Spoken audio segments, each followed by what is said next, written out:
जिसको 6 और 11 नवंबर को बिहार की, जी हां, देश की सबसे युवा जनता, वो प्रदेश जहां देश का सबसे ज्यादा युवा बसता है, वो बिहार की सरजमीन किसको बनाएगी अपना अगला मुख्यमंत्री, पूछता है भारत। इलेक्शन कमीशन ने आज आके अनाउंस किया कि 243 सीट वाली बिहार विधानसभा का चुनाव 6 और 11 नवंबर को होगा। रिजल्ट 14 नवंबर को आएगा और फिर पता लगेगा कि कौन बैठेगा इस कुर्सी पर। इलेक्शन कमीशन ने कहा मदर ऑफ ऑल इलेक्शंस, जिसे यह कहा जाता है कि सबसे बड़ा चुनाव, चुनावों का चुनाव।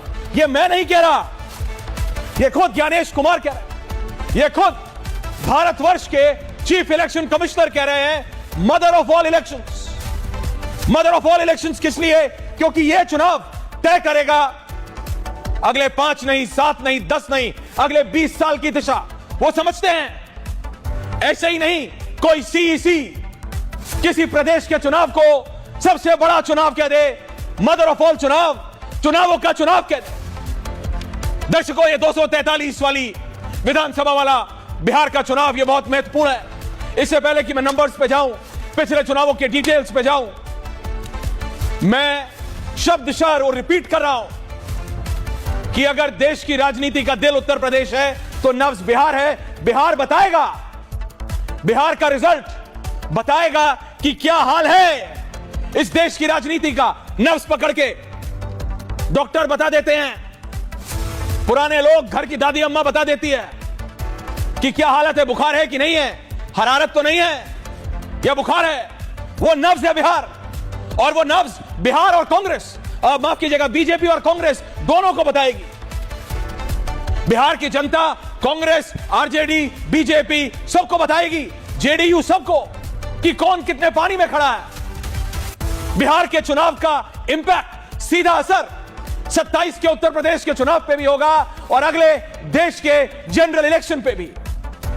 इसीलिए Bharatiya Janata party is not leaving any stone unturned, एक पत्ता भी नहीं छोड़ रही है वो, क्योंकि बीजेपी जानती है, भाजपा समझती है कितना महत्वपूर्ण है। पिछले 3 विधानसभा चुनावों की बात कर लें जल्दी जल्दी। 2010 के विधानसभा चुनाव में एनडीए 206 सीट पे थी, आरजेडी प्लस सिर्फ 25, बहुत बड़ा फर्क था। 2010 का जरा ग्राफिक गरिमा जी जरा चला दीजिए। 2010 का अगर आप देखें तो इतना बड़ा गैप था, इतना बड़ा गैप कि कोई बोल भी नहीं सकता कि बीजेपी जेडीयू सब साथ। फिर आ जाइए 2015 के चुनाव में, इसमें जेडीयू और आरजेडी एक साथ आ गए थे। गरिमा जी 15 चला दीजिए। आरजेडी और जेडीयू एक साथ आ गए, तो आप फर्क देख रहे हैं, यानी 2010 में और 15 में फर्क था जेडीयू का। JDU, Nitish Kumar was the man, was the main man, जिसे कहते हैं ना फटा पोस्टर निकला हीरो, तो नीतीश कुमार वो हीरो थे 2015 के चुनाव तक, जो फटा पोस्टर और नीतीश निकले। जिस तरफ नीतीश उस तरफ बिहार की सत्ता। वो समय भी ऐसा था नीतीश का कि तुलना प्रधानमंत्री नरेंद्र मोदी से प्राइम मिनिस्टरियल कैंडिडेट के लिए होती थी 14 से पहले तक। वो दिल्ली के लंचेस कैलाश कॉलोनी में स्वर्गीय अरुण जी के घर पे, वो सबको याद है, दैट्स अ डिफरेंट स्टोरी। 15 में आरजेडी और जेडीयू एक साथ आए, 178 सीटें। 15 पे आइए गरिमा जी, 20 पे आ गई आप, सुपर फास्ट हो रही है। आरजेडी और जेडीयू 178, बीजेपी 58 सीटों पे रह गई। फर्क था जेडीयू, नीतीश कुमार। अब आइए 2020, पिछले इलेक्शन में एनडीए 125 सीटों पे और महागठबंधन 110। यहां आके पिछले इलेक्शन में, पिछले 15 इलेक्शन में आप देखिए, पिछले 3 इलेक्शन में 15 सालों में किस तरह से ये गैप 206-25 से 125-110 पे आ गया। इसलिए मैं कह रहा हूं, बोलने के लिए चाहे बीजेपी क्या बोले, कांग्रेस क्या बोले, they are both walking a tight rope. इतना आसान नहीं है, ना भाजपा के लिए ना कांग्रेस के लिए। इसलिए प्रशांत कुमार, जिसे कहते हैं ना चाय की चुस्कियां ले रहे हैं, या वो आइसक्रीम की कैंडी खाई है 5 रुपए वाली, आजकल महंगी हो गई है, मैंने बहुत सालों से खाई थी, जितने की भी आती है, वो ले, खाने के बाद जो चुस्की लेते हैं ना, वो ले रहे हैं प्रशांत कुमार। ये क्योंकि इनको लग रहा है, प्रशांत कुमार ने अभी किताब निकली है, फॉर्मर यूपी डीजीपी, इसलिए निकल गया। तो इसलिए जो प्रशांत किशोर, इनको लग रहा है प्रशांत किशोर को कि ये क्या ही कर जाएंगे। प्रशांत किशोर को लग रहा है ये क्या कर जाएंगे। प्रशांत किशोर का असली खेल पता है अब शुरू होता है। The real game of Prashant Kishor begins now. क्योंकि जिस कैंडिडेट को, चाहे वो बीजेपी हो, जेडीयू हो एलजेपी हो, आरजेडी हो, सीट नहीं मिलेगी दमदार कैंडिडेट को। वो जाएगा इनके पास, वो जाएगा प्रशांत किशोर के पास। दैट्स इट, सिर्फ यही गेम है। इन्होंने आज तक जितना, हालांकि इनका जो, अगर प्रशांत जी ने जिस हिसाब से कमाई, अपनी कमाई, और उन्होंने बिल्कुल जनता के सामने रख दिया है कि मैं कुछ घंटों के करोड़ों रुपए लेता हूं, यह कला अगर अपने बिहारी युवाओं को बता दें जिनके उत्थान के लिए वो सड़कों पे उतरे हैं, तो बहुत भला हो जाएगा उन युवकों का। लेकिन उन्होंने वो जितनी अपनी मेहनत की कमाई है सारी लगा दी है, और उस मेहनत की कमाई से इतना तो हुआ है कि हवा बन गई है। लेकिन वो हवा इतनी नहीं है कि बीजेपी और आरजेडी को टक्कर दे सके। वो हवा इतनी नहीं है कि वो किंग की पोजीशन में आ सके। किंग मेकर में भी वो तब आते हैं जब ये जो कैंडिडेट्स है जो मैं आपसे बता रहा हूं, और ध्यान रखिएगा जब 14 तारीख को रिजल्ट आएगा, जो जो महत्वपूर्ण कैंडिडेट, ताकतवर, दमदार उम्मीदवार, चाहे भाजपा हो, चाहे जेडीयू हो, चाहे आरजेडी हो, चाहे चिराग पासवान की पार्टी, इन पार्टियों से जिनको टिकट नहीं मिलेगी वो आएंगे इनके पास, और ultimately he will give them tickets, क्योंकि वही है, वही कैंडिडेट हैं उनकी नाव के खिवैया। देखिए, बिहार इतना आसान प्रदेश नहीं है जीतने के लिए। बीजेपी ने भी बहुत लोगों को साथ मेहनत की है। ये सम्राट चौधरी जी, आजकल ये चल रहा है कि इन्होंने 10वीं पार की है, नहीं की है। ये सबसे बड़ा टॉकिंग पॉइंट बन गया है सम्राट जी का कि 10वीं पास की है, नहीं की है। मैं कहता हूं बॉस, देखो 10वीं की हो, 12वीं की हो, बीबीए किया हो, एमबीए किया हो, पीएचडी किया हो, ये बताओ बिहार की जनता के लिए क्या किया? या तो इलेक्शन के जो टर्म्स एंड कंडीशंस है उसमें लिखवा दीजिए कि पीएचडी होगा तभी आप इलेक्शन लड़ेंगे, नहीं है तो मुद्दे पे आओ। यह बताओ प्रदेश की जनता के लिए क्या किया? विधानसभा का चुनाव है ना, यह बताओ बिहार के युवा के लिए क्या करने जा रहे हो? अगर बीजेपी से नाखुश हो तो बताएं तेजस्वी यादव कि उनकी ऑल्टरनेटिव लाइन ऑफ पॉलिटिक्स क्या है।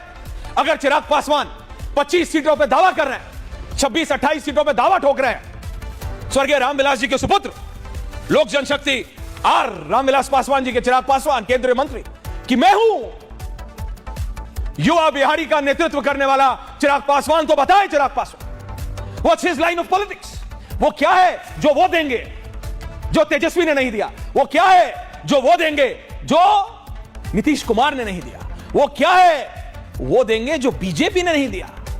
What is that? आलोचना करना आसान है कि अजय आलोक की पार्टी है, अजय आलोक की पार्टी कुछ नहीं करती, लालू जी की पार्टी है, तेजस्वी यादव की पार्टी है, कुछ नहीं करती। मुझे यह मत बताओ उसने क्या नहीं किया, मुझे यह बताओ तुम क्या करोगे। What will you do? What will you do?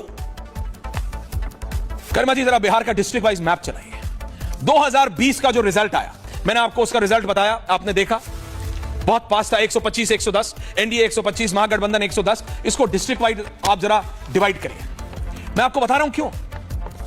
ये मैं सिर्फ चाहता हूं ग्राफिक चले, क्योंकि अजय आलोक जी, बिहार में लोग कहते हैं कि इस बार जाति का थोड़ा कम फर्क पड़ने वाला है, विकास पे युवा, जो युवा बिहारी है, क्योंकि चिराग पासवान ने नारा दिया था ना, बिहार फर्स्ट, बिहारी फर्स्ट। वो बिहारी, वो युवा, वो proud Bihari, the proud Bihari is coming out to vote. और वो कह रहा है कि मैं 2020 से अलग करूंगा। अररिया में 6 सीटें एनडीए ने 4 जीती थी, महागठबंधन ने 1। अरवल की 2 सीटें NDA 0, Mahagathbandhan 2। Aurangabad 6, NDA 0, Mahagathbandhan 6। Banka 5, NDA 4, Mahagathbandhan 1। And the list goes on and on and on. ये डिस्ट्रिक्ट वाइज बात करेंगे, लेकिन मुद्दा क्या है? जाति है या विकास है? भारतीय जनता पार्टियों ने, आम आदमी पार्टी ने अपनी लिस्ट आज जारी कर दी है। वो कह रहे हैं कि हम हैं the new option in Bihar, लेकिन किसी, जिसे कहते हैं ना, गूढ़े व्यक्ति से बात कीजिए। बिल्कुल वो कहते हैं ना 3 में है ना 13 में है आम आदमी पार्टी, तो 11 करें चाहे 111 करें चाहे 211 करें, उससे फर्क नहीं पड़ता। Is Aam Aadmi party even a factor? Ajay Alok ji, क्या जाति पे आज भी आप और आपकी पार्टी वोट मांगने जा रही है? और क्या आप अपने पुराने कामों पे वोट मांग रहे हैं, विकास पे वोट मांग रहे हैं, या जाति पे वोट मांग रहे हैं? क्लियरली बात हो जाए। अजय आलोक जी, ऑन एयर। अजय जी। देखिए ऐश्वर्या जी, पिछले 20 वर्षों से 3 वर्षों को निकाल दीजिए तो नीतीश जी के साथ एनडीए का शासन चल रहा है, और बिहार को कब्र से निकाल के हम लाए हैं। बिहार की एक नींव बन चुकी है जी। क्या था बिहार जब हमें मिला था, और क्या है आज बिहार? 23,000 करोड़ का बजट वाला बिहार आज 3,17,000 करोड़ का बिहार बन चुका है। पूरे बिहार में 3 से 4 घंटे से ज्यादा बिजली नहीं आती थी, और आज पूरे बिहार में 24 घंटे बिजली रहती है। किसानों को डीजल अनुदान मिलता था, वो पुरानी बात हो गई, अब बिजली के फेडर लगे रहते हैं। सड़कों की बात कीजिए, एक्सप्रेसवेज की बात कीजिए, बिहार की सड़कें आज देश में टॉप 3 स्टेट्स में से आएगा।